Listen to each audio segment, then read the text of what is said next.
In the early 2000s, we made a film, The Corporation. We argued that large, publicly traded corporations are programmed relentlessly to pursue profit and growth and have become the dominant institutions of our time.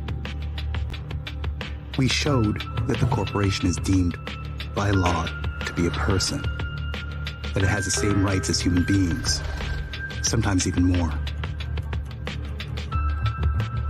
So we posed the question, if the corporation is legally a person, what kind of person is it? We analyzed it the way a psychiatrist would analyze a patient. We found his character to be pathologically self-interested. Now, with the world in crisis, climate change, spiraling inequality, a global pandemic, we re-examine the corporation, how it's changed, how it's changing our world, and how it's changing our very sense of who we are.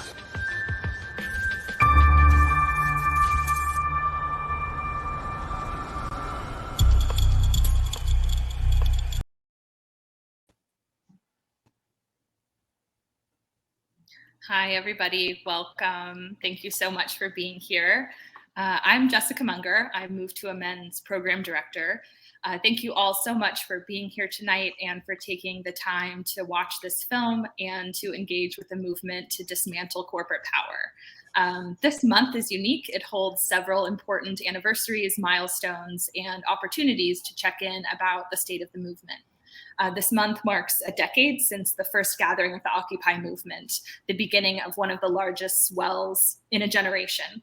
At the same time the Occupy movement was picking up, Move to Amend wrote the We the People Amendment, which remains the most comprehensive tactic in undoing some of the tools that billionaires and their mega corporations use to harm people and planet. September 17th, just last week, is also recognized in the US as Constitution Day.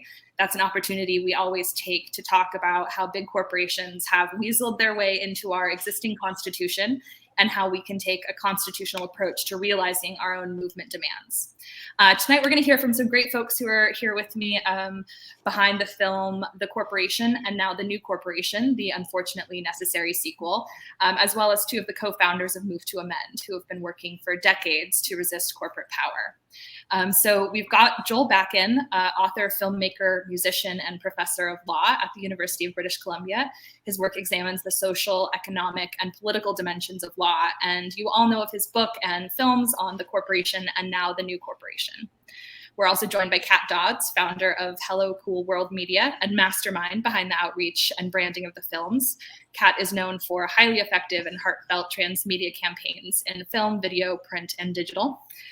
Also talking with us tonight is George Friday, co-founder and board member of Move to Amend, among many other organizing roles. Her work particularly focuses on communication, oppression, and the role of privilege in transforming power dynamics, fostering deep economic and social justice change. And of course, we're talking with Caitlin Saposi-Belknap, national director and co-founder of Move to Amend. She's been the magic behind this work for a very long time, organizing the movement to resist corporate power and build true democracy from the grassroots up. So thanks all of you, really appreciate it. I also want to announce that we've decided to extend the screening window an extra week. So if you haven't had a chance to see the film yet, you can still see it. It'll be available on this webpage, as will the recording of tonight's discussion. So now, thank you to the one and only Keon Bliss for facilitating tonight's conversation, and I'll hand it over to you, Keon. Thank you so much, Jessica. Welcome, everyone, to this panel discussion. I'm really honored and happy to be moderating this conversation.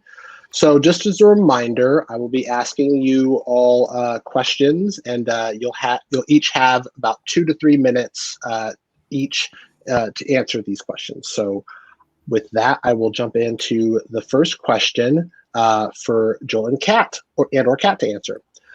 The original Corporation film was an extremely important film that educated and agitated so many people. It seemed as though you presented just about everything that needed to be said about corporations in the first film. What changed between now and the first film that compelled you to do this sequel?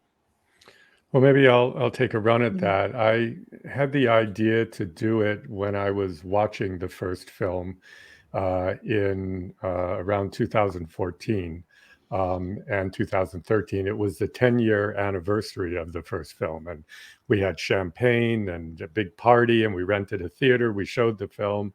Lots of people came to watch it, and about halfway through the film, it occurred to me that there was really nothing to celebrate, that everything we talked about in the first film had only gotten worse. With the power of corporations, racial and social injustice, climate change, pollution, species extinction, workers' exploitation, whatever, you name it, it had gotten worse. And corporations had gotten bigger and they'd gotten more powerful. And so by all accounts, the first film was a failure. But from that perspective, but more than that, what really struck me as everything was getting worse, and a large reason for that being corporate power and dominion, corporations were saying that they had gotten better. It was as though they were saying, we're no longer psychopaths. We've been cured. We've had therapy. And now we're sustainable. Now we're woke. Now we're good. Now we're the ones that you should trust. And what I realized is that, the sort of insight that made me think a new film and book was necessary is not only was this bullshit, not only was it misleading, but it was actually a play for more power. That what corporations were saying is, we're better now, so let us run your schools, let us run your water systems, let us have more influence over governments, because governments are really just not working very well. And when we were shooting in Davos, the moment the penny dropped for me, and it's in the film, is when you have Richard Edelman, who's kind of the good guy in contemporary capitalism, purpose and all of that, saying, I'm not much of a believer in political citizenship. I believe in the power of the marketplace. And so his argument is that markets can be good, corporations can be good. We don't need political citizenship anymore. We don't need democracy anymore.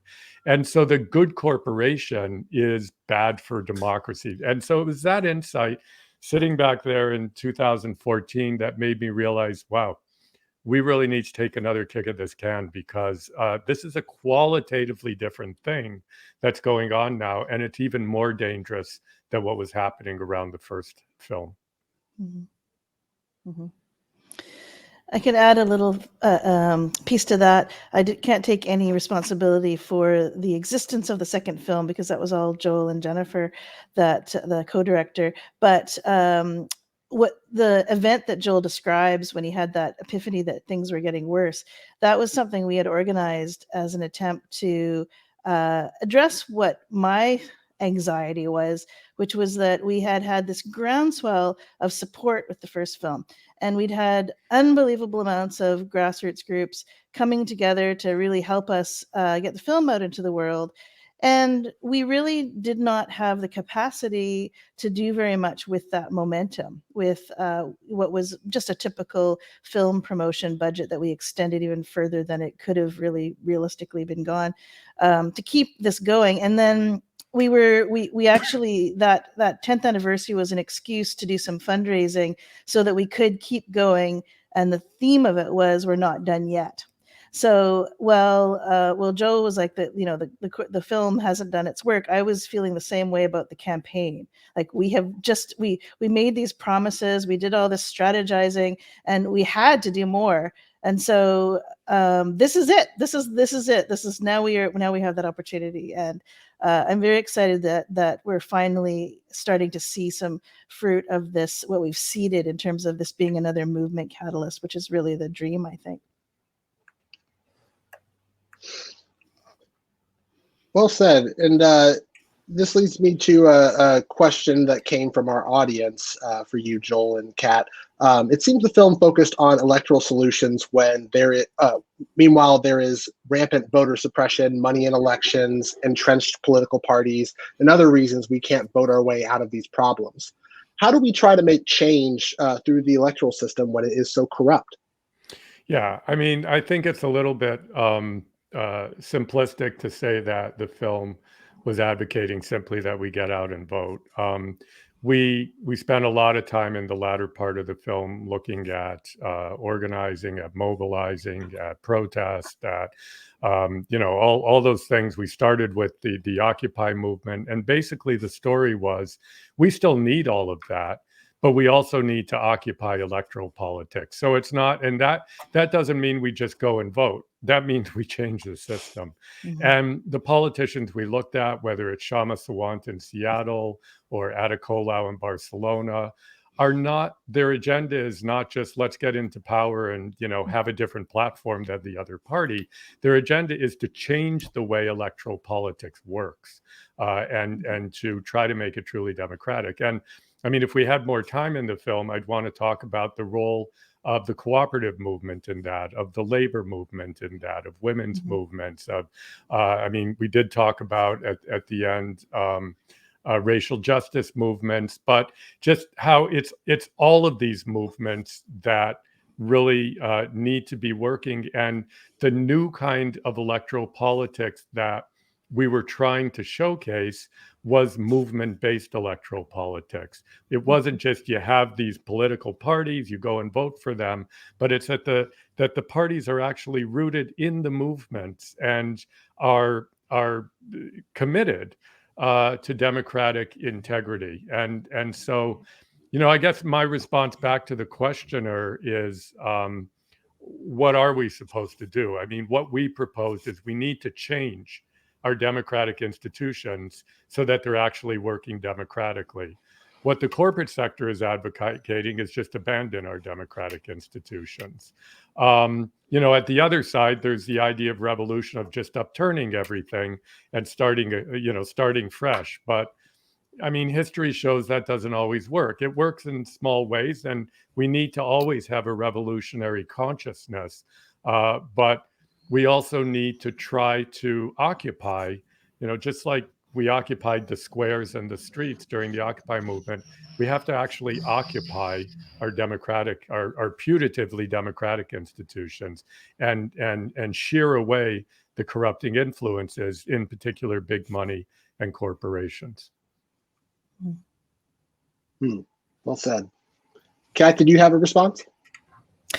Yeah, I would just echo that too. Like, I've always been of the opinion that politics alone was never going to be enough. But I also think that we're sort of at a crisis point where it's so obvious that the political systems are so broken that maybe there's an opening for this movement-based. Well, if the old guard in all the parties would step back, and I think that's pretty clear in I'm not an expert in US politics, but my observations too, and what we see increasingly here. So this polarization of extreme opinions on both the right and the left, and this sort of broken system, this has to change or it's really going to implode. Like this I think what I'm observing, and I'm not so young anymore, is I'm seeing that awareness in the young people that are looking at this going, if they're going to have a future, we have to change the system. It's just that simple.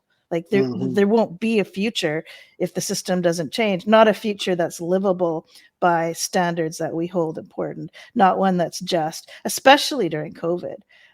This has just exposed every crack there was and widened it, including the polarized opinions as well. And the stress points are there. So like I've been calling, since the 80s, I've been calling myself a cooperative anarchist when I first heard Noam Chomsky speak in person. And that was his idea. But his message then was go and vote, but don't rely on that alone. You have to have community-based, decentralized movement style organizing. So yes, let's have it. Let's have that. Let's have it all. And if we can get a few good people into government and, widen those cracks that we're seeing, that would be amazing too. And I do see the hope of that. It's a long way to go before it's good enough, but I see the hope of that. May I just add one thing? I know that this was more to them, but I think that it is a question that we all need to struggle with. And just thinking about it, I think that's the elected officials that were shown in the film mostly focused it on local, municipal leaders. And I think that that's where there is a lot more ability to do the part that needs to happen after we elect people to office, which is continue to hold them accountable, continue to make sure that they really are grounded in our movements. And I think what we have seen is that here in the United States, Kat and Joel are both from Canada, in case folks don't know that. So when they talk about like not knowing our politics as well, that's because they don't have to deal with them, as although Canada is no perfect place either. But here in the United States, a lot of the progressives that we have elected to Congress are really not willing to hold the line or show leadership or risk and so they kind of just get folded in with the dominant system. And if we're going to elect people to office, they have to be willing to recognize that if the system is corrupt, then their role from within the system is to help expose that and to help assist with opening people's eyes and then ultimately dismantling that. If they just get folded into the system too, no matter what kind of good intentions they may have, or idyllic ideas that they might have gotten elected with, it doesn't matter. And so that's our movement's jobs, to be clear that when we're electing people, what their role is. And as we gain more power, presumably by electing more of our own people, then perhaps that role can shift. And if we are able to grab more control of the system, then we might be able to use parts of the system to make changes. And there are, alternative policies, and there are alternative economics that we could be using. But while we don't have any power and we just have these couple people in office, we have to be clear what they should be doing. And I don't think there's a lot of understanding of the strategy of that at this time.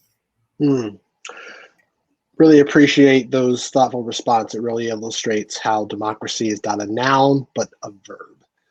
And this next question is going to go directly to you, Caitlin and George. The film references several mass movements following the 2008 economic crisis all over the world, including the US Occupy movement. This month marks 10 years since the first gathering of the Occupy movement. How has the Occupy movement impacted Move to Amend's organizing in the past 10 years? How do you see Occupy having impacted the broader democracy movement, as well as electoral politics in the past decade? George, do you want to go first? Or do you want me to? No? Okay. A few things. I would say that, Occupy was actually really huge for Move to Amend. And I think that, and a number of Occupy encampments evolved once it was sort of time to, cease occupying physically, town squares and things like that. Once that became, no longer a very viable strategy, a lot of those Occupy encampments shifted into becoming Move to Amend affiliates, which is what we call our chapters. And I think that was because folks saw that the Move to Amend amendment, which we also wrote like literally the week that Occupy happened, we had our call out. We had already been in existence since January of the year before, but we didn't have the amendment yet. It was just an idea, and so it was also kind of fateful synergy that we had our national board retreat and actually wrote the language, and then went through a process with our grassroots folks to finalize it in the coming months.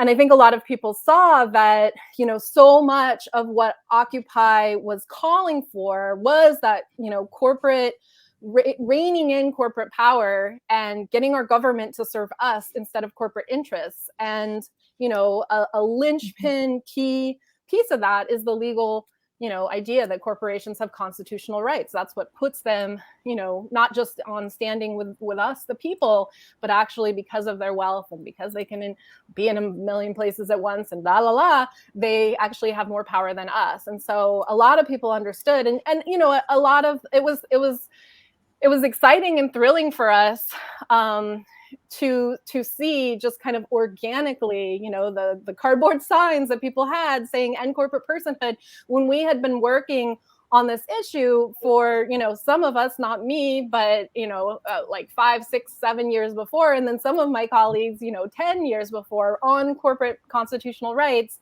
And then all of a sudden, I remember there was a San Francisco Chronicle front page story when the longshoremen shut down the docks in Oakland. And the front page picture was our Move to Amend sign using the Adbusters flag. And so, it was like kind of perfect timing and was right. Unfortunately, I think Move to Amend is facing the same issue that we face when we look at the second film. We've been doing this work for over a decade. We have been working our asses off. And yet, our Congress has almost no interest in moving this agenda forward. And so we have to really face that, we are still nowhere near the heart of power in terms of we the people being in charge.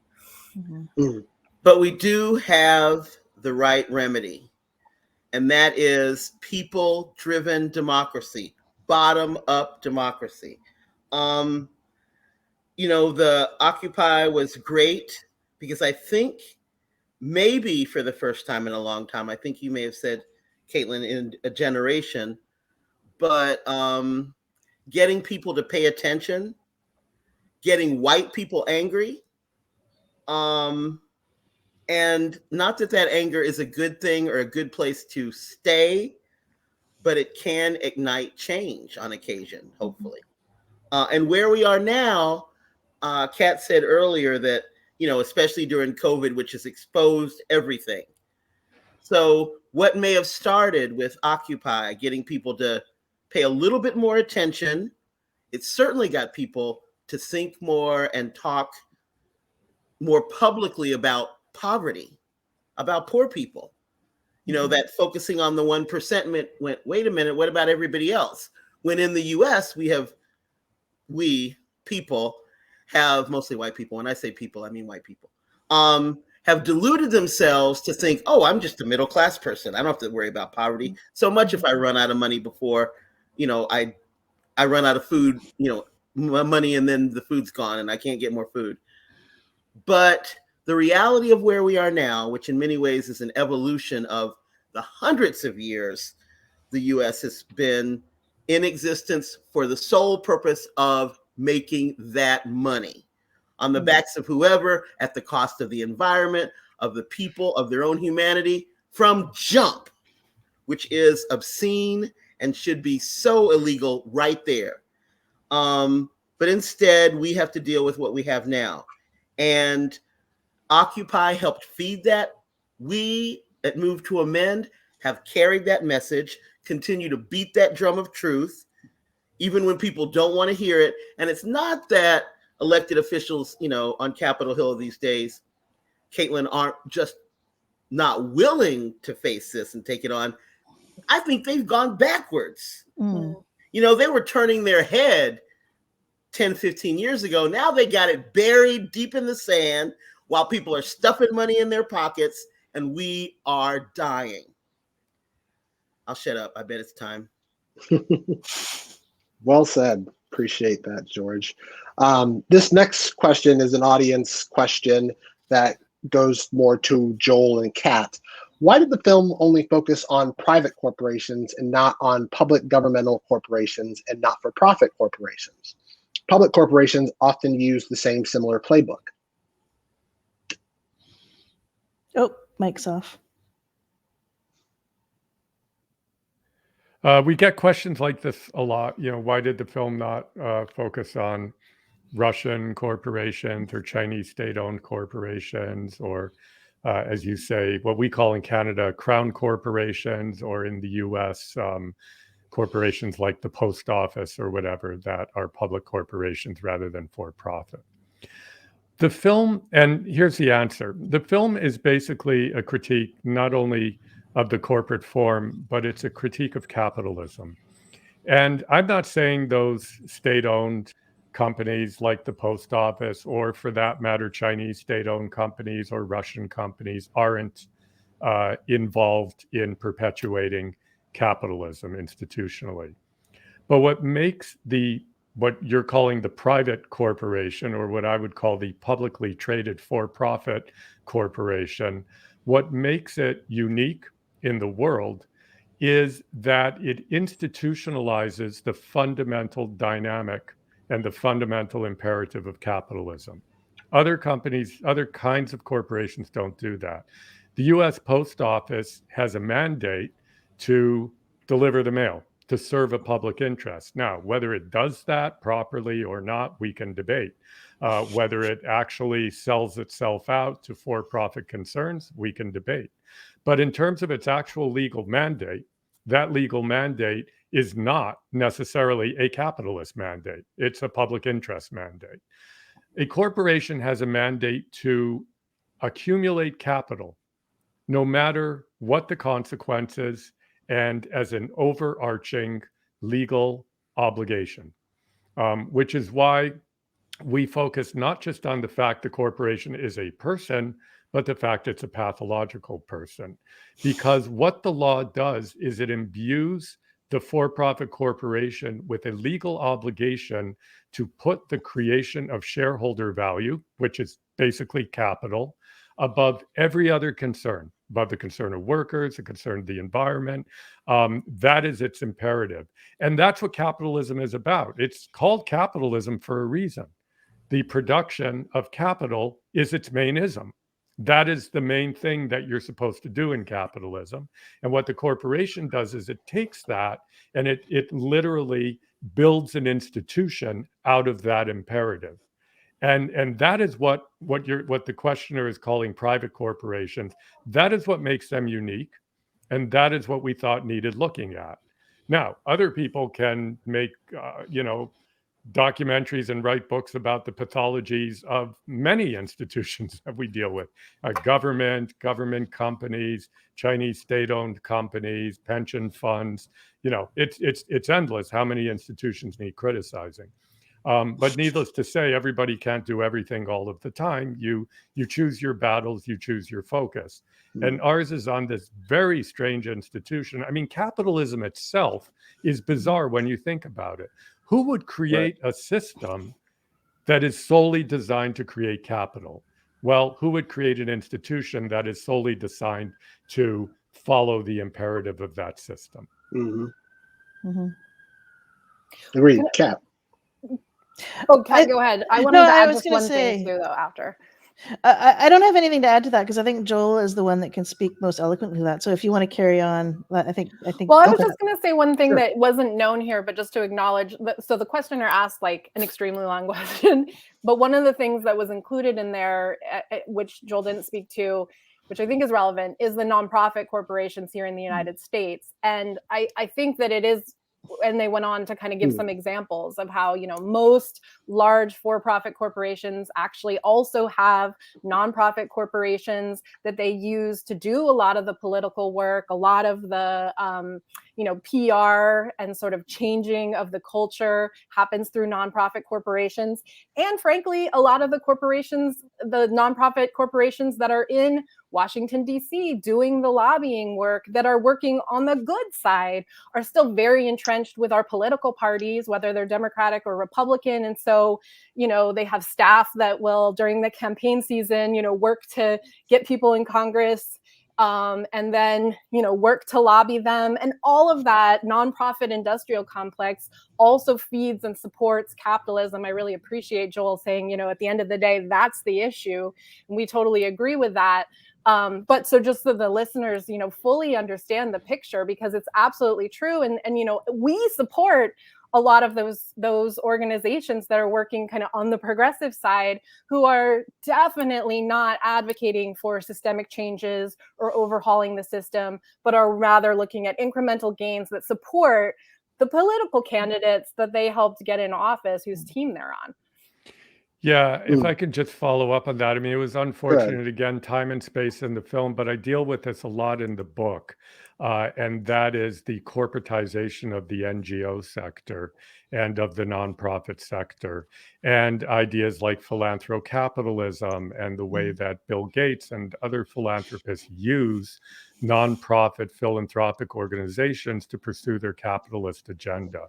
And so there's no question that is a huge story. It's a story I go into a lot of depth in my book. I would have loved, and we did have segments in the film, but ultimately, due to time and space constraints that were imposed upon us, that ended up, unfortunately, on the cutting room floor. But it's a huge story, and it's a story that is fairly recent in the sense that we've seen over the last decade or 2 decades a kind of wholesale hijacking of the nonprofit sector by the for-profit sector. I guess that's the best way to put it.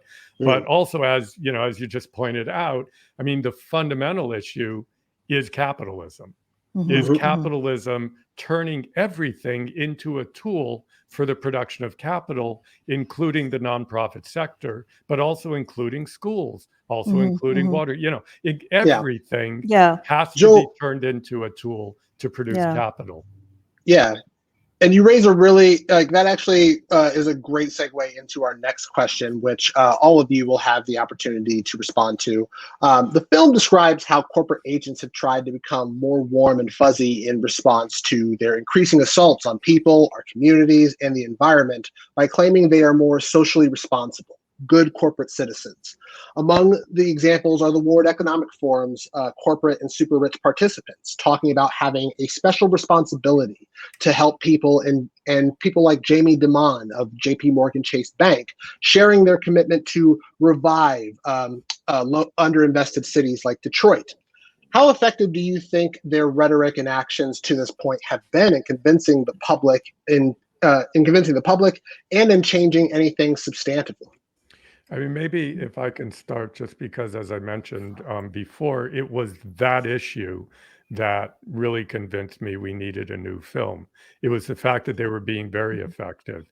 And it's not just effective in convincing the public, it's effective in convincing governments. It's become a very effective way for corporations to claim that they should be deregulated, for example, around environmental issues or health and safety issues or labor union issues. It's been an effective trope with lobbying efforts to be able to privatize, to privatize schools, water systems, social security, et cetera. So the idea that corporations are good actors now has been very effective in corporations getting governments to back off and to leave them alone and let them make their profits without being regulated and in any domain they want. So that, to me, is the dangerous moment that we're in, is that Kool-Aid that we documented with our cameras in Davos and elsewhere, that Kool-Aid is being drunk by the world elites now in massive quantities. And so now all our large problems, whether it's climate change or racial injustice or economic inequality or anything, are seen as world hunger, are seen as things that these new warm and fuzzy corporations can do a better job of solving than governments. And the implication is, so government should get out of the forum and just let corporations run things. So to me, the corporation as publicly minded is basically a concoction that says, hey, you know what? Governments are there to serve the public interest. That's what we've always believed. And we've always believed that we're there to serve our own self-interest. But guess what? We're now like governments. We now are there to serve the public interest. So we don't really need governments anymore. We can do the job. And that's a very sort of brief summary, but that's the dynamic I see, is that the warm and fuzzy thing is basically a claim that they deserve and are worthy to govern society. Well, and I think that in terms of the question, like how effective, I think unfortunately that's like the biggest issue, is that it's not just that they're doing this, it's that it is working. I mean, we have the Republican Party that basically is here to destroy government. And then we have the Democratic Party that is here to create partnerships with corporations. And that's our government. And we have people who, regular voters, the regular public, that just doesn't know that there's any other option. So I think people understand that the system isn't working for them. They understand all the ways that it is clearly a failure. And I think, the pandemic especially, brought a lot more to the surface than even we were looking at before. But unfortunately, where did that outrage get funneled? It got funneled into the most important thing we need to do is get rid of Trump and have Biden. And here we have Biden literally making none of the policy changes happen that were promised. And some of the things that were, the most outrageous that Trump was doing, carrying on in a very blatant, explicit way. And unfortunately, so many people just kind of feel like this is probably all on the right track again. It's like, so that's, I think, our biggest challenge as people who are trying to change the system is to go to, those regular everyday people and help connect the dots. And that's why I think the film is extremely effective at helping understand what's going on.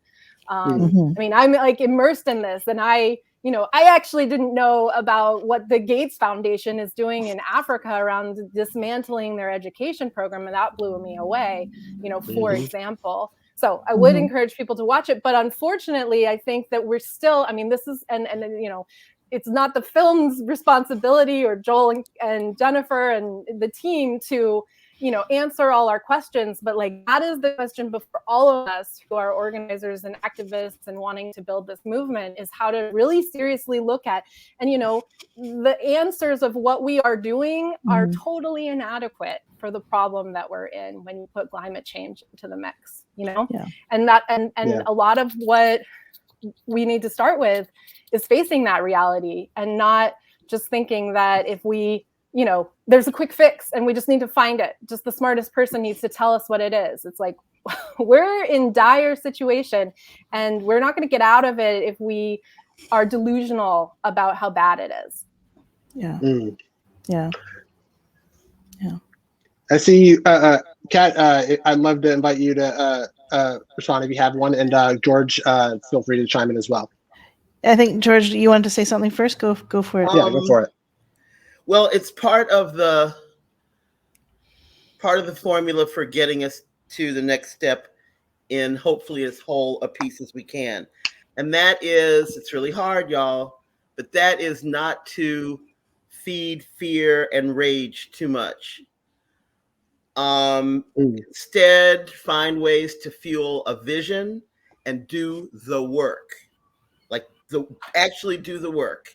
And there's lots of work to be done, especially if we're going to deal with climate change and inadequate people running for office. But don't let that sap all your strength, because it can.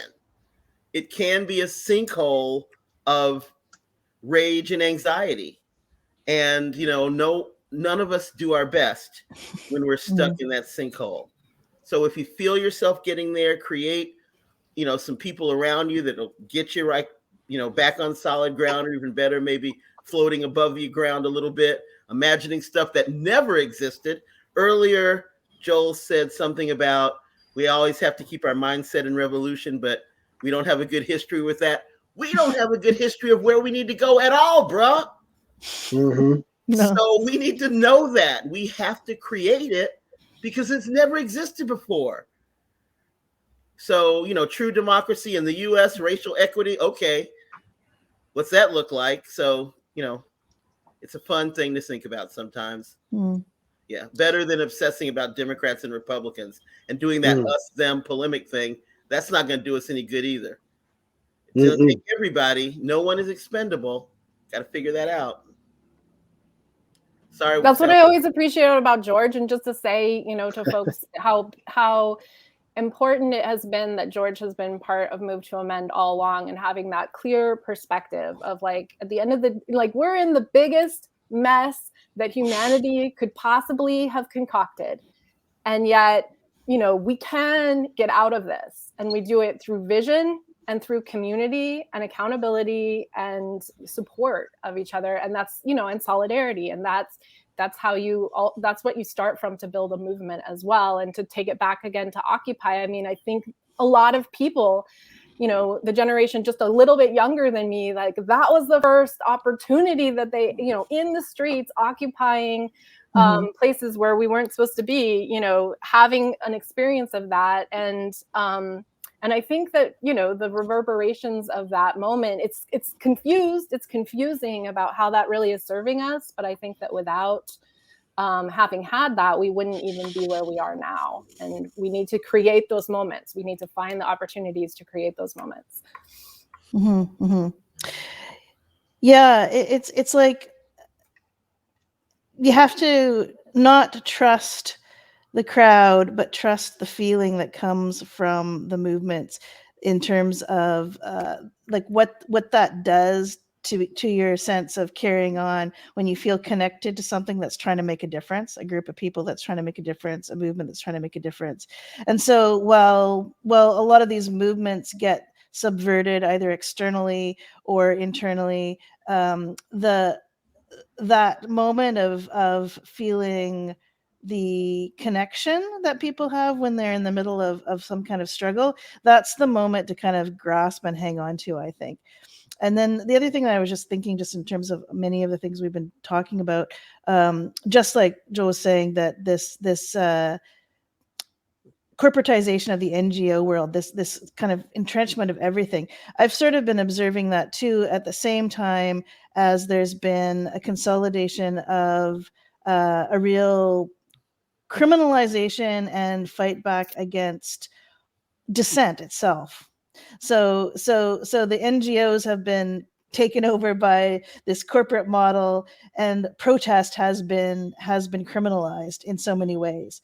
And I think it's always been that way for people who've been racialized. They've experienced that, but now it's the levels at which this has been happening to more and more people. So I think somewhere in the middle of all this is the principle of finding strength in your people, but also looking at the analysis of power that essentially the film does at both films, both the first film and the second film, that this is about power and it's about capital. And then the reverse, in terms of like the vision, has to be about justice, like just reframing. Like that's what I've noticed in the conversations, is that even just reframing things as climate justice and environmental justice and racial justice, and sort of focusing on this idea that there is a vision we should have that's justice, and that justice is what's bigger than the petty capitalist corporatized colonial mindset. That's the thread of it. And so figuring out, like, what does that look like, smell like, taste like, so that we can move beyond identity into affinity, which is actually what was talked about all the time in 1999. Remember that? Remember the affinity groups and all of that? Then that got co-opted. But getting a bit of that back, because it doesn't negate identity or the importance of that, but it actually adds a layer on top of it that helps us figure out how to work together across these borders that have been imposed on us.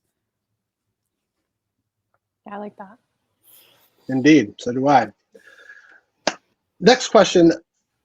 The way that corporations talk about social and environmental issues has changed over the past decade, but their economic priorities and actions continue to worsen existing inequalities and environmental destruction for the communities hearing them, as you all have pointed out. Can we separate critiques of corporations from critiques of capitalism? Does every nation state pursue an economic regimen of endless growth at all costs, or does scale or size matter? Well, I'm glad that Joel just took it right there, in earlier. And I do think that, we collectively have come a long way in the last 10 years. Because I remember having conversations about how, okay, it's not going to serve us to name that capitalism is the problem. So how do we try to lead people to that from some other angle? Because if you just straight up say that, you're going to be dismissed by large numbers of people that you otherwise would be able to reach. And I feel like we no longer need to do that. And that is because we also were willing to say it, at least among our own circles, and kind of bring people along. I mean, Move to Amend, we used to talk about corporate rule instead of capitalism because that was easier for people to swallow. And so part of it is I think we need to be thinking about like, okay, so then what's the next thing? Because, I would say that industrial civilization is also a problem. And, that might be the capitalism of 10 years ago conversation. But, we need to scale down is how I'd close it, to make room for anybody else to add in. But I was just thinking about that the other day, how that is progress. And we need to remember that, when we're in the middle of it, it can feel like, God, we have so far to go. But hey, 10 years ago, we couldn't even name that capitalism was actually the threat to survival on Earth that it is. And we knew that 10 years ago, but we still had to say it quietly. Mm.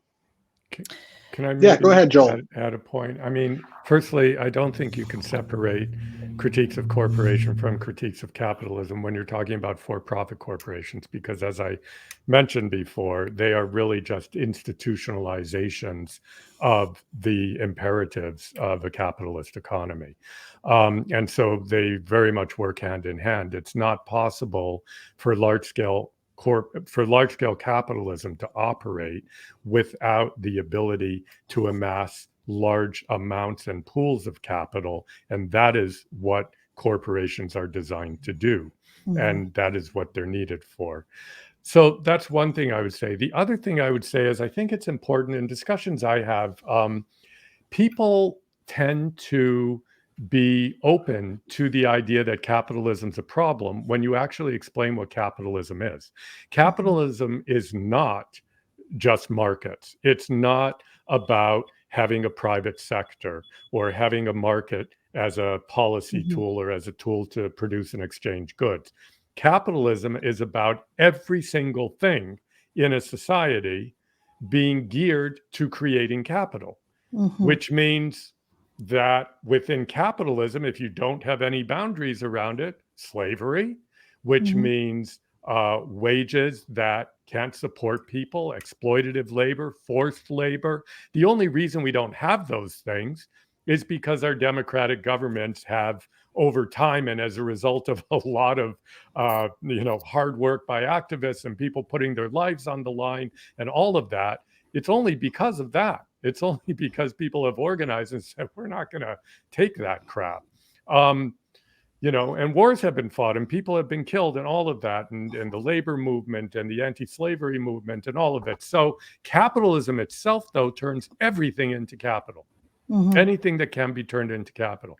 When you explain it to people like that, they kind of say, holy shit, that's not a good thing. I mean, what kind of crazy society would say that everything, the water, the air you breathe, people themselves should be turned into capital, should have labor or whatever capital extracted from them in the form of what Marx calls surplus value? That's insane.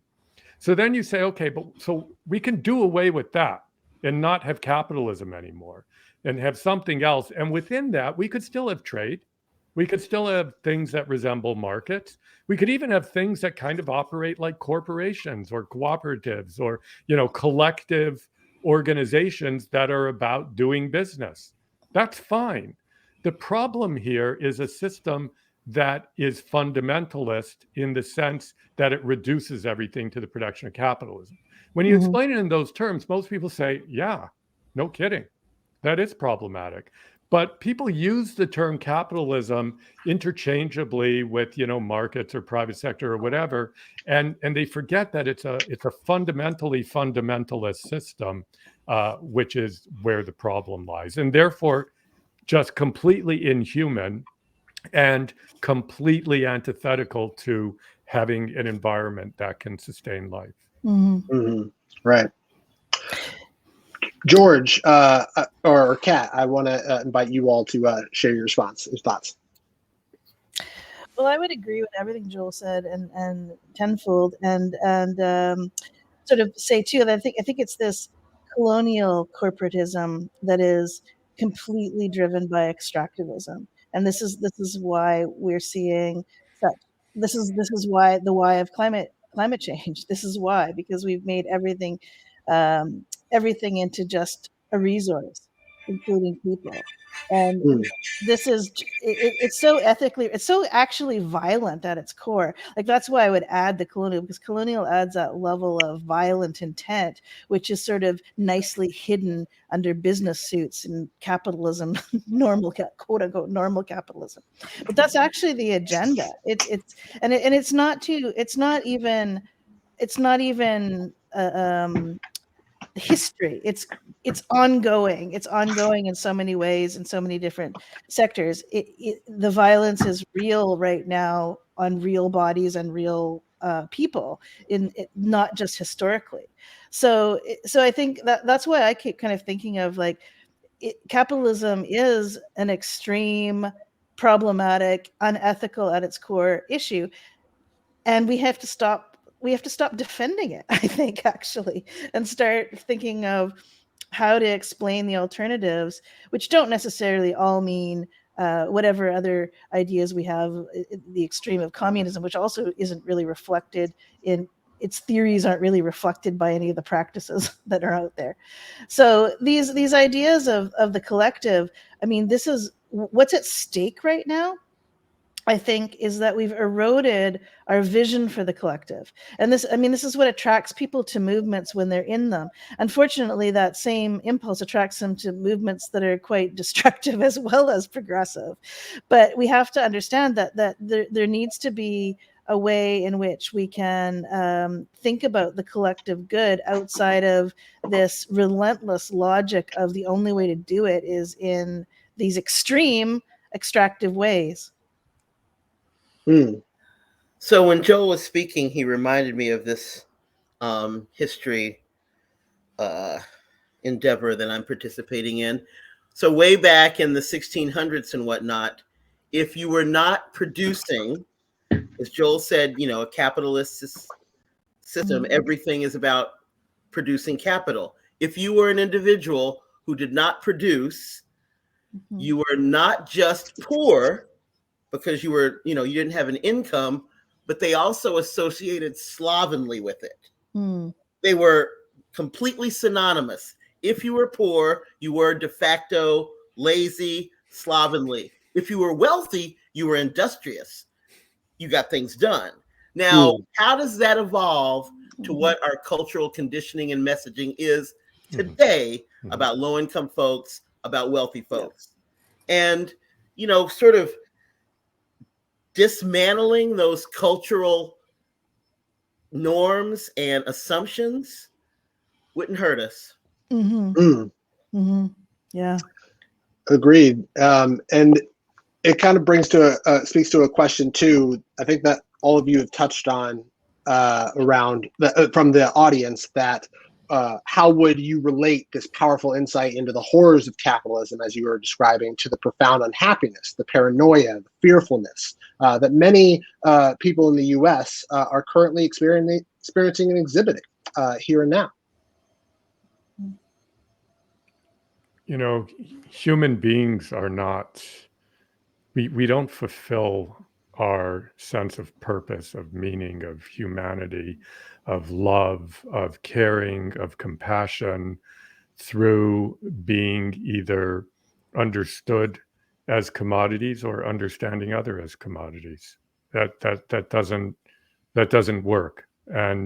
Or understanding our purpose in life of collecting commodities, of collecting things and goods and all of that. And that's it. Of being just individuals, of not having sort of collective sensibilities and people around us who we love and work with to try to make a better world. I mean, there are so many things about being human that capitalism simply either doesn't recognize or seeks to destroy. Values. And it's why, people turn to spiritualism, to religion, to activism. We want to do those things, but we're living in a system where the hegemony, the totality says that those things don't matter as much as producing capital. And as George was pointing out, that, if you're not producing, you're slovenly, you're not worthwhile. So we have this incredibly inhuman system, but it is sort of justified and legitimated through anti-human ideas that then form the kind of that form our collective consciousness in many ways, and we have to work against it all the time, and that can make you unhappy, especially if you don't have the insight, the means, the resources to work against it. If you're just barely scraping out a living and barely surviving and subject to racism and to homophobia and to sexism and all kinds of oppressions. And then on top of that, you look at the society as a whole and you don't see a reflection of the things that are what it really means to be human. That is a recipe for just massive anxiety, depression, and unhappiness. I'm not a psychologist. That's fairly simple, but that's a simple answer to a very profound question. I think we are seeing that beginning to unravel, though, with the overreach of the capitalist system that we are in now. And I think also the pandemic just added a layer. I mean, on one hand, on the other hand, we're deeply in denial that the pandemic is still here too, right? So all these things are like complex, but just seeing like how many, especially younger generations, people are quitting their jobs, refusing to go back to their jobs. If you look at social media, it's just full of messages of people sort of responding and naming this reality of like, I can't do the things that, like my life is really supposed to be working until I'm so old that my body doesn't work anymore. And at this point, I won't actually have like a pension or support or, Social Security. Nobody believes that will be there for them. And so like, why am I doing this? And I think that people are asking that question. I think that we are in an opportunity time to help, connect the dots, make it make sense, and empower people to withdraw from it. Like to what George was saying, I mean, there's a lot of people who identify more with like Jeff Bezos or Elon Musk than like the homeless person down the block. And like, we are so much closer, those of us who are living in houses, to the reality of being a homeless person tomorrow than we are to being a billionaire ever in our lives. And people are missing that, right? But that's a really straightforward thing that can be, walked through to people that we know, or interrupted, because you're right. George is absolutely right that these cultural messages are, deep within us. And at the same time, to what Joel was saying, it's like, even despite the fact that corporate America, our government, is continuing on with the same messages of like, I mean, that's why we are still in a pandemic crisis, right? Because the only thing that mattered was getting the economy back going. And so every public policy, everything that the CDC tells us about like what we're supposed to do, all really has an agenda of, we need people buying shit and back at work. And so that's what we're going to tell people. We're going to tell people things that will help them do that. But it's like, it doesn't actually add up to people's realities. And in all of that crisis is a lot of opportunity to open people's eyes and explain what's actually going on here. So Caitlin, you said, we've got to get to a place where it makes sense. No, it doesn't make sense. It's not going to make sense. Fair. Right. What we can remind people of, and I don't know which of Octavia Butler says it best, but chaos is change. Change is chaos. If you feel like you're in chaos, you are, because we're in change. We need to change. We need to focus it, name it, work collectively to get where we want, but not pretend like it's not fucking crazy, because it is crazy, and it's crazy making. So don't get stuck in the mire of fear or rage or judgment, or trying to be the best white person in the room, or the best ally around. Just do your work, stay grounded in a vision of justice, as Kat said, and conjure some joy every now and then. And surround yourself with people who will help you do all of those things. Yeah. Like bring you back. The affinity Right. group, you know, Right. is absolute, like that's what that is, right? An affinity group is like the people that you trust to fight the cops with. Okay, Yeah. who are those people in your life who you would fucking go to battle with the cops and you would know they'd have your back and you would have theirs? Well, those are also the people that you need to help you if you are in a situation where you find yourself, you know, missing wildly a privilege, you know, and you have a blinder about it. And those are the people who are going to love you and hold you through it and help you come out and still be here and not be damaged so that you can't keep doing the work or whatever it is. You know, it's like we need those affinity groups in our lives.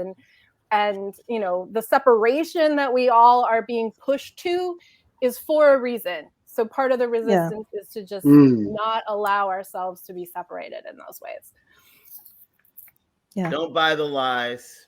Buy the lies. Don't drink the Kool-Aid. Don't get fooled again. Well said.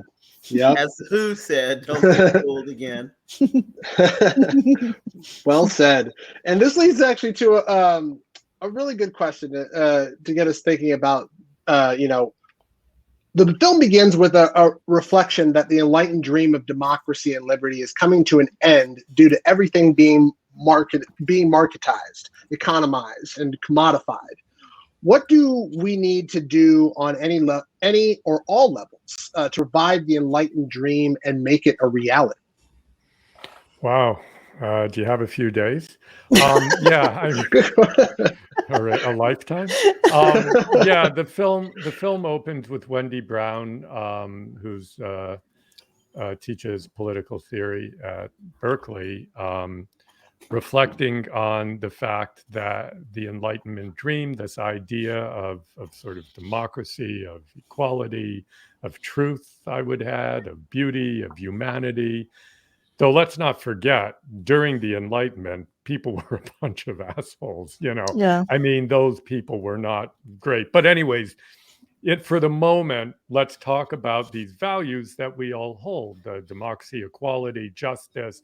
These do come out of some of the writings of that period. And that's what Wendy Brown's talking about. What do we do to get that back? I think this conversation has really, you know, been really enlightening on that topic, in the sense that we've been talking about, you know, you surround yourself with people who you'll go and fight for these values with.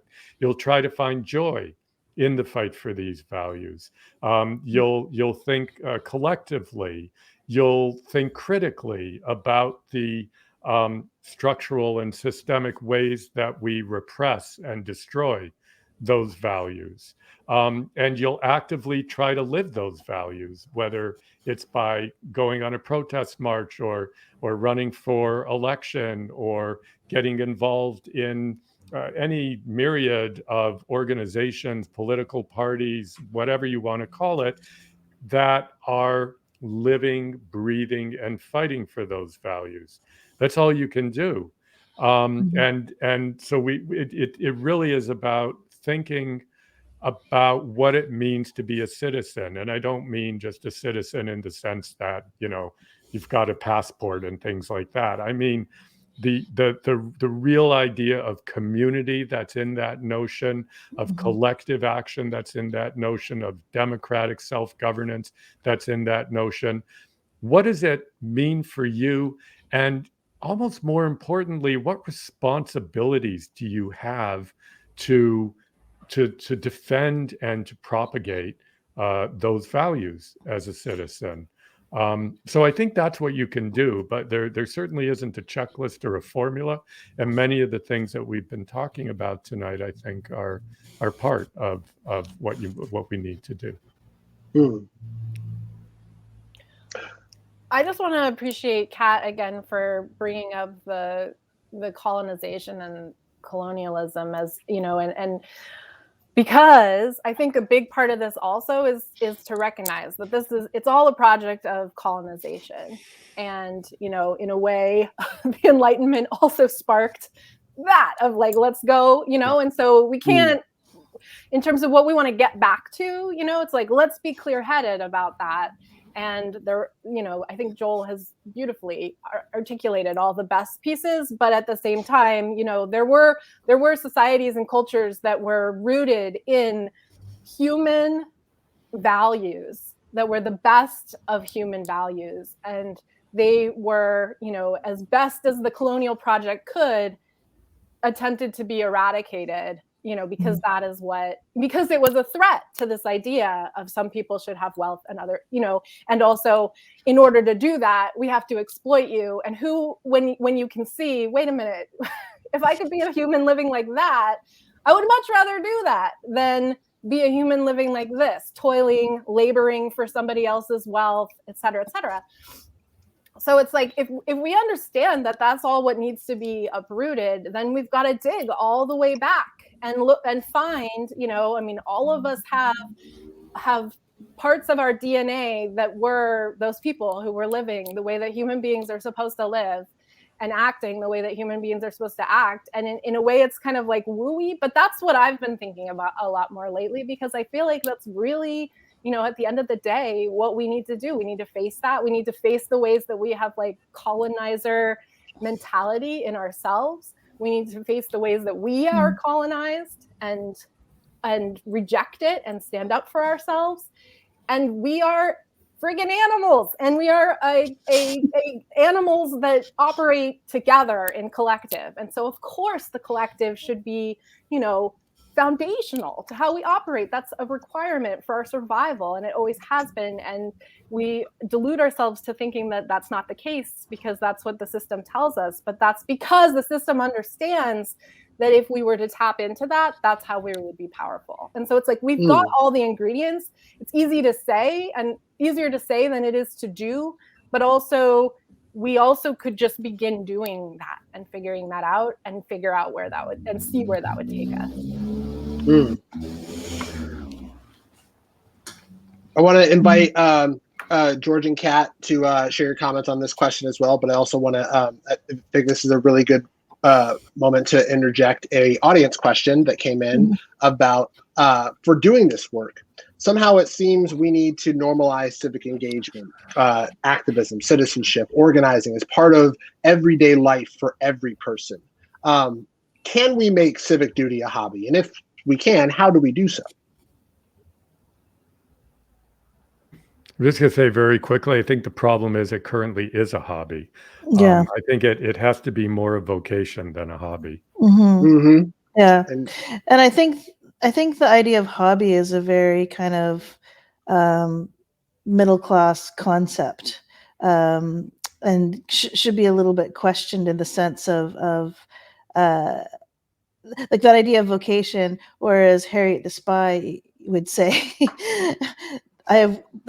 she thought of everything she did as work. And for those of you who don't know that book, she was an 11-year-old child who was trying to spy on people to find out the truth. And she learned that a lot of things by observing, but she didn't want to be treated like she was going out to play. This was the big thing. No, I am working. This is my work. This is my work that I'm going to do. And I think that sense of that is something that's missing in a lot of people, because they think they have jobs, and then they think they have leisure time, and then they think they have hobbies in their leisure time. And I don't know if I'm just a weird person who was completely wanted to be Harriet the Spy. Let's be honest, I was Harriet the Spy when I was 8. That really there's work to do.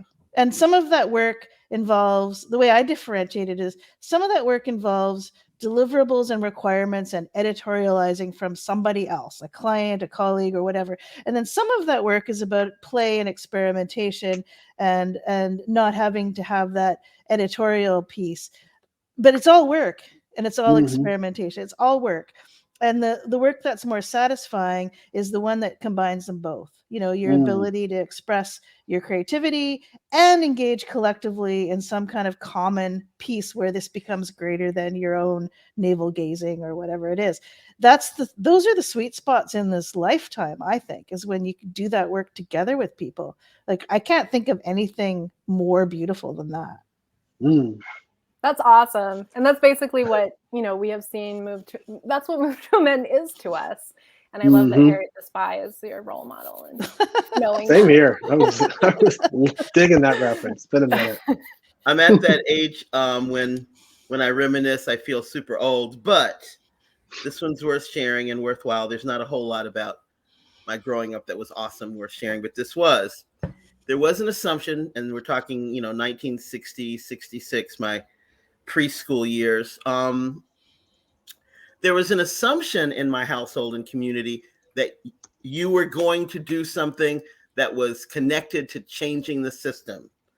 It wasn't explicit, but there wasn't an agreement, again, not a explicit agreement, but an understanding that shit was fucked up.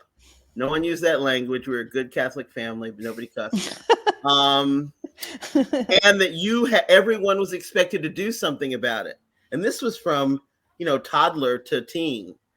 And the idea, I think I was in high school or even college when I learned that not everybody's family had that assumption about each other, that everybody didn't grow up thinking, oh, I've got to do something to make things better. So yes, it should be normalized as part of everyday life. And, we ain't hating on you about using the word hobby, but it's not a compartmentalized, I'm going to go out on Saturday morning to the vigil, and that's all I need to do.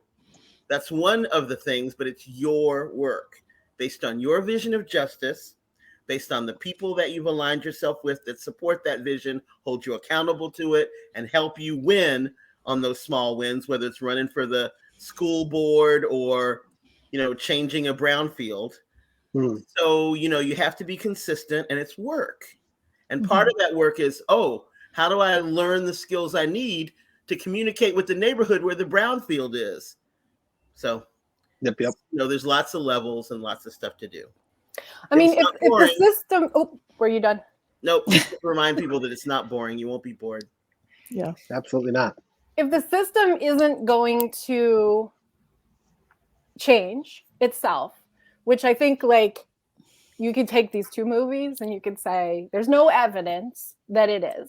In fact, left to its own devices, it's just going to run us off a cliff. So given that, that's what we have to deal with. Are you behaving the way that you would want to behave with this life that you have? Are you doing what you would want to be doing, knowing that that's the reality of what we have to face? And I think that's, to me, that's not a hobby. The problem with the hobby is also you can stop if it gets tough. It's if it's not fun anymore, and it absolutely should be fun and joyous. But we also can't part of the question too was can we require? And it's no, this has to be something that is moved from within each of us.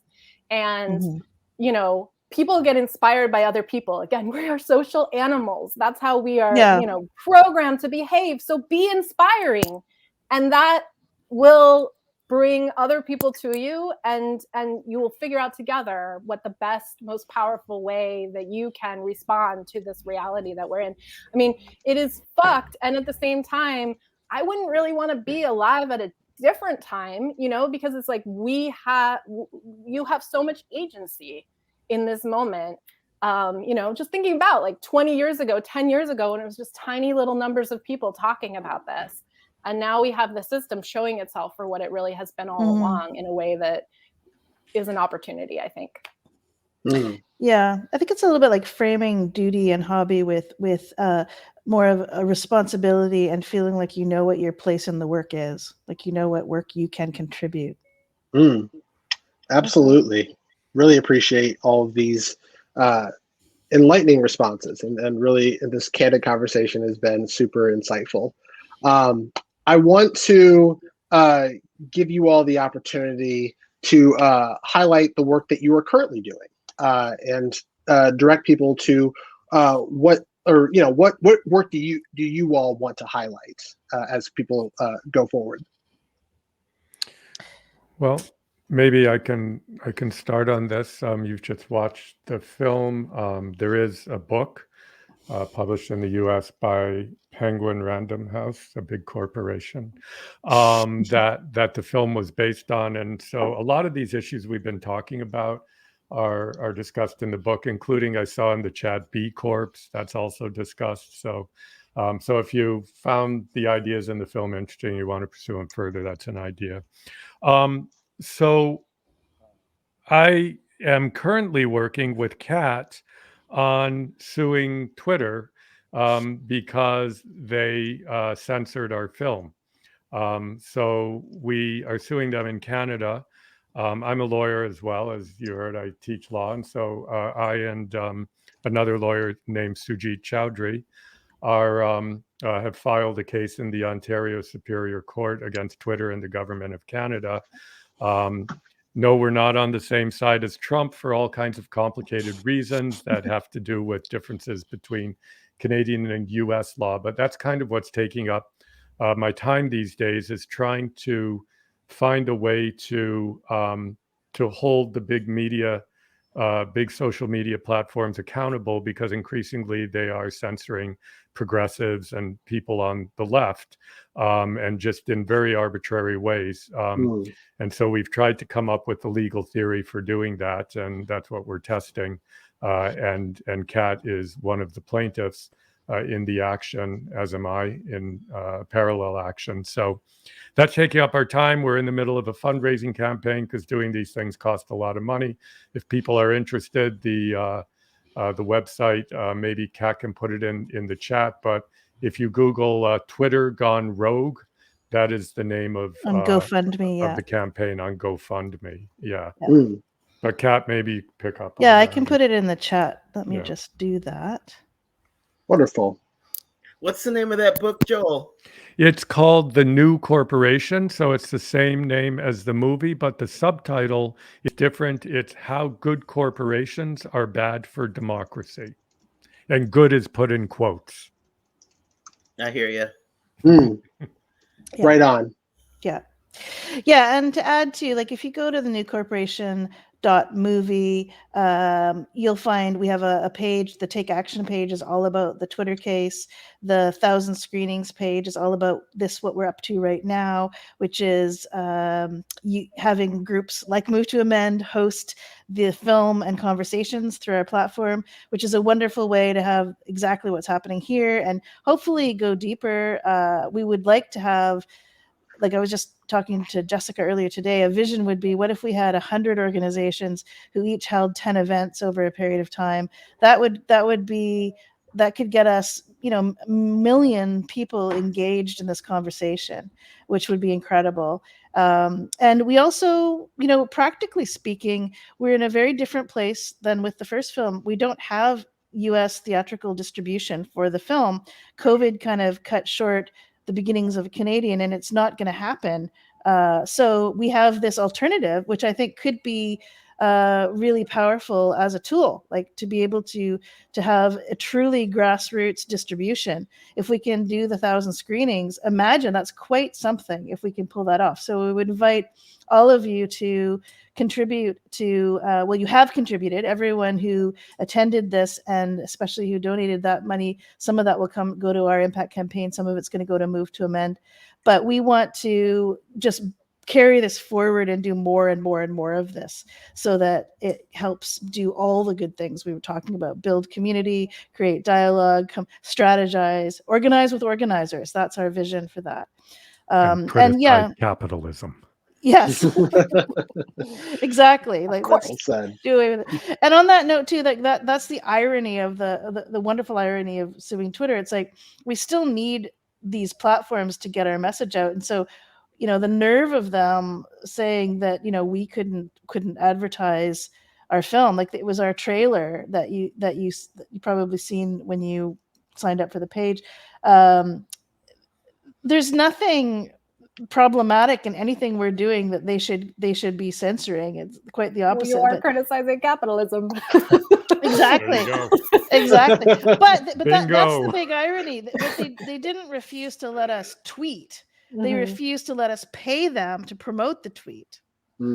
So, this is a double whammy weird thing. Like, why would the capitalists refuse our money to promote our film? But in the meantime, we need it seen. One of the things I'd love to do is, what if we could get that trailer project it on buildings and use that, have some kind of actions and bring that and get people to see the film through being a bit more outrageous. If Twitter won't let us buy ads, we'll take it to the literal streets. And but one of the parallels too that Joel made when we started talking about the Twitter case is that these platforms really are the new public square, for better and for worse, right? For all, so if they can't support democratic speech, what can we do? And this is the real street corners are a source of conflict right now too, and that's what I was meaning about the criminalization of dissent and thing. I know it's happening all over the US, but I mean there's been some really outrageous things going on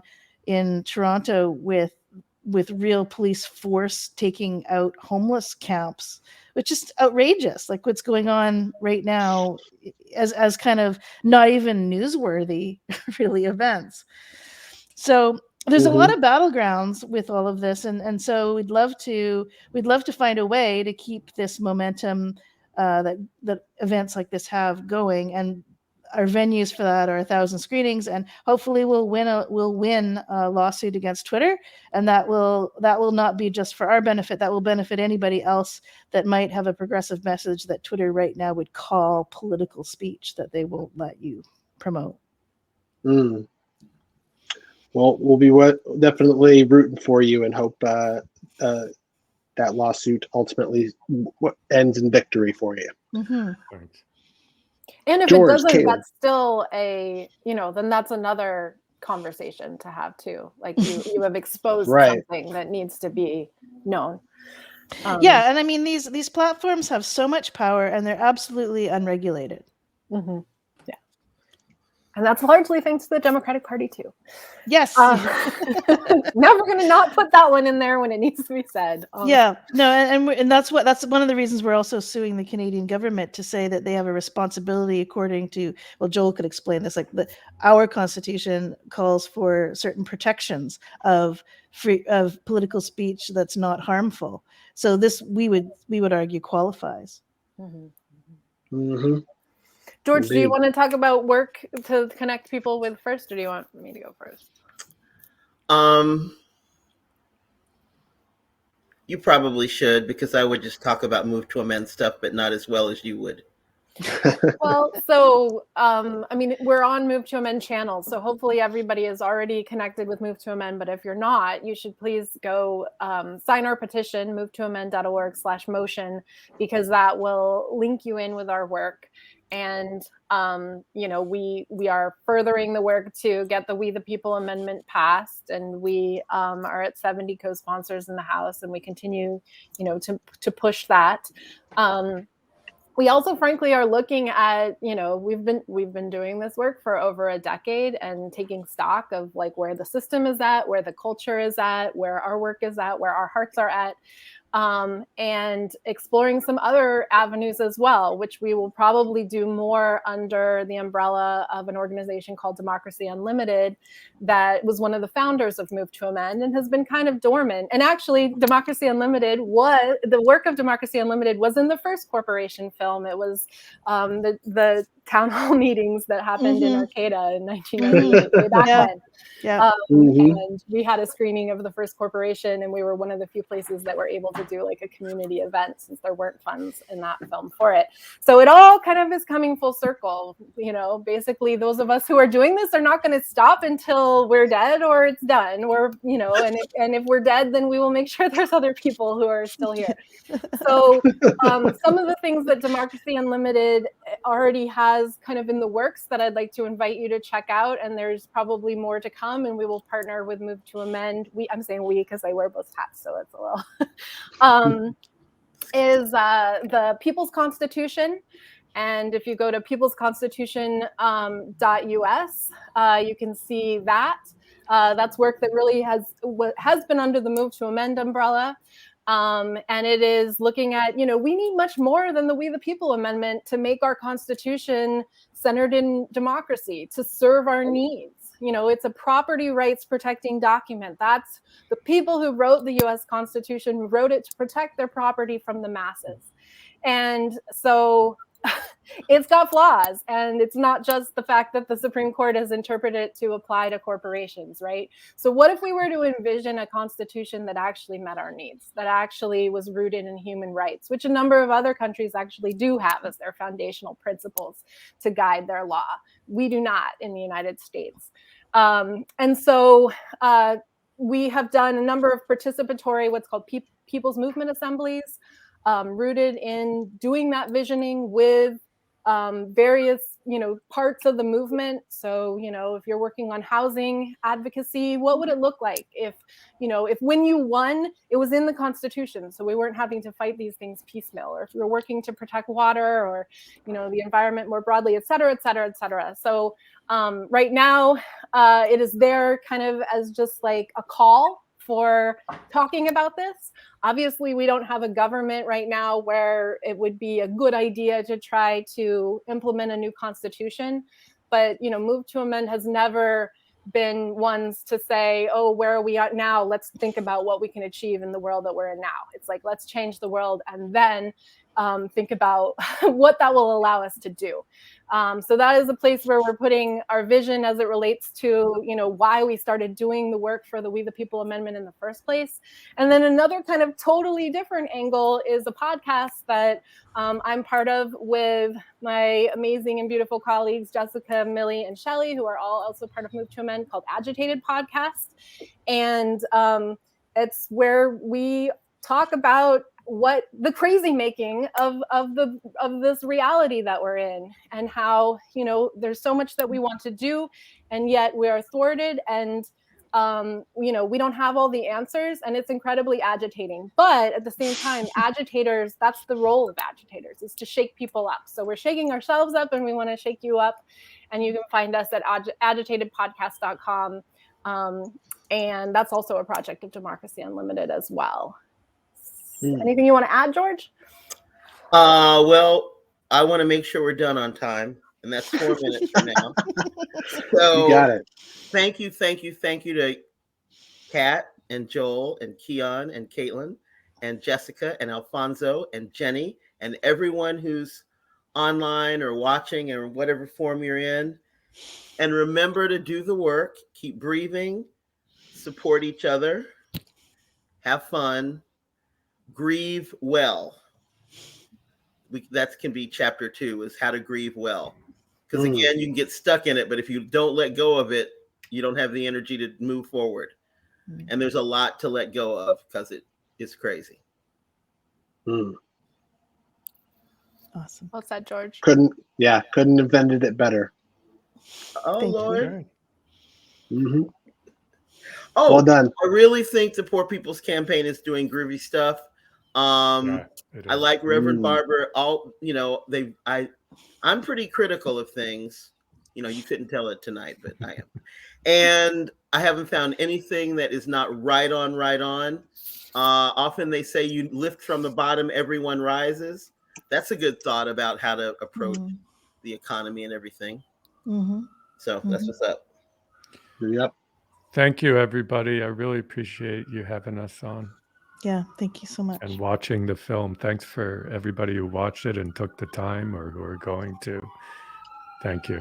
And you can watch it for another week now, because you guys are awesome and have made that available. So if you tell your friends. And if there's people you think should see it, I think this is the only way to see it at this moment in the US would be to watch it through the platform. Yeah. Right on. Exclusive. With that, thank you all so much. I will pass it over back to Jessica to take us home.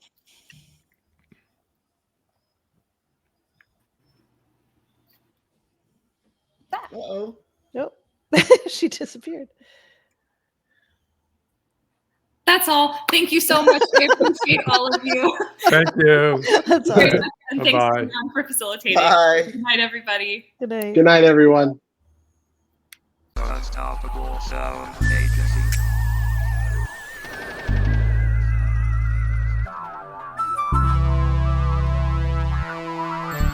They out here stripping our democracy, piece by piece, city by city, state by state.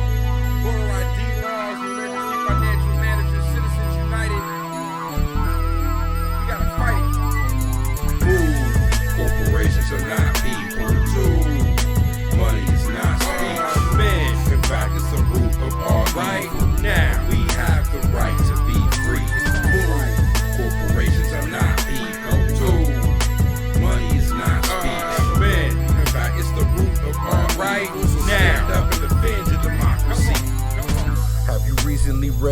Constitution, there seems to be some type of confusion.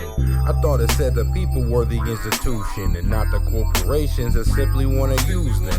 The truth is currently a fusion of corporate loot and our government that is outright abusive. People need change, the state it refuses. They're saying we're mistaken, well show us where the proof is. They control the media, movies and the music, and determine where supplies of the water and food live. We need a strategy, here is a solution. Build a movement to give our rulers improvements. An infusion of human to counteract the hubris that has our ecosystem near useless and our youth pissed. The founding fathers were flawed, but they knew this, so they gave us the tools to move with. Let's use them. Move. Corporations are not people. Money is not speech. Man, in fact, it's the root of all evil. Now, and it's time to take to these streets. Move. Corporations are not people. Money is not speech. Man, in fact, it's the root of all evil. Now, so get on out of your seat.